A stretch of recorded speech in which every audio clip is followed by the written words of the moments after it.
വിശേഷം എന്ന് പറഞ്ഞവരെ ഇന്നത്തെ സുവിശേഷത്തില് ഈശോ ജെറുസലേമിനെ നോക്കി വിലപിക്കുന്ന രംഗമാണ് നമ്മൾ വായിച്ചു കേട്ടത്.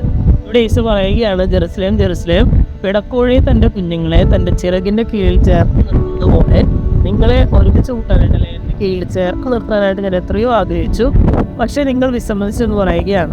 ജെറുസലേം ഈശോ പ്രദാനം ചെയ്യുന്ന രക്ഷയെ നിരസിച്ചതിനെ കുറിച്ചാണ് ഈശോ ഇവിടെ ആകുലപ്പെടുന്നത്, സങ്കടപ്പെടുന്നത്. നമ്മളിപ്പോൾ ഈ പരീക്ഷയൊക്കെ ഒരു കാലഘട്ടങ്ങളിലേക്ക് നമ്മൾ പ്രവേശിക്കുകയാണ്. നമ്മൾ സ്കൂളുകളിലൊക്കെ നോക്കിയാൽ 10ാം ക്ലാസ്സിലെയും +2 പിള്ളേരെയൊക്കെ അല്ലെങ്കിൽ +1 കുട്ടികളെയൊക്കെ പഠിപ്പിച്ച് ജയിപ്പിക്കാനായിട്ട് ഒരുപാട് കഷ്ടപ്പെടുന്ന അധ്യാപകരെയും മാതാപിതാക്കളെയൊക്കെ നമുക്ക് കാണാനായിട്ട് സാധിക്കും. കുട്ടികളും ഒരുപാട് കഷ്ടപ്പെടുന്നുണ്ട് എന്നല്ല, മറിച്ച് അതിനേക്കാൾ ഉപരിയായിട്ട് ഒരുപക്ഷെ ചില സ്കൂളുകളിലെങ്കിലും കുട്ടികളെക്കാൾ ഉപരിയായിട്ട് ഈ മാതാപിതാക്കളും അതുപോലെ തന്നെ കഷ്ടപ്പെടുന്നത് നമ്മൾ കാണും. രാവിലെ മുതൽ രാത്രി വരെ നേടുന്ന ക്ലാസ്സുകളും മറ്റ് പാഠ്യപ്രവർത്തനങ്ങളും ഒക്കെ ആയിട്ട് പരീക്ഷ എടുക്കുന്നതായിട്ട് നമ്മൾ കാണുന്നത്. എന്നിട്ടും പഠിക്കാൻ സാധിക്കാത്ത ചില കുട്ടികളുണ്ട്. അവരെക്കുറിച്ച് അധ്യാപകർ സങ്കടം പറയുന്നത് തന്നെ ഇന്നത്തെ സുവിശേഷത്തിലെ ഈശോ ജെറുസലേമിനെ കുറിച്ച് സങ്കടം പറയുകയാണ്.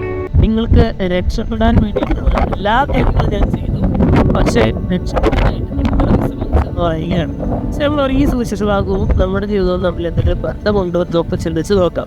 നമുക്ക് രക്ഷ പ്രാപിക്കാനായിട്ട്, നമുക്ക് നിത്യജീവൻ നേടാനായിട്ടുള്ള എല്ലാ സജ്ജീകരണങ്ങളും ദൈവം നമുക്ക് ചുറ്റും ദൈവം അറേഞ്ച് ചെയ്ത് വെച്ചിട്ടുണ്ട്. അത് വിശുദ്ധ കുർബാനയാകട്ടെ, മറ്റ് നിരാശകളാകട്ടെ, ദേവാലയത്തിലുള്ള പ്രാർത്ഥന,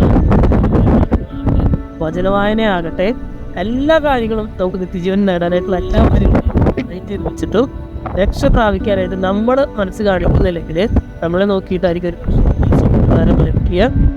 ഇടക്കോഴി തൻ്റെ കുഞ്ഞുങ്ങളെ ചിറകിൻ്റെ കീഴിൽ അതിന് എത്രയോ ആഗ്രഹിച്ചാണ്. പക്ഷെ നീ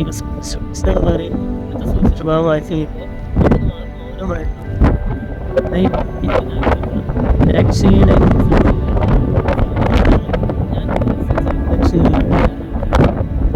മാറ്റം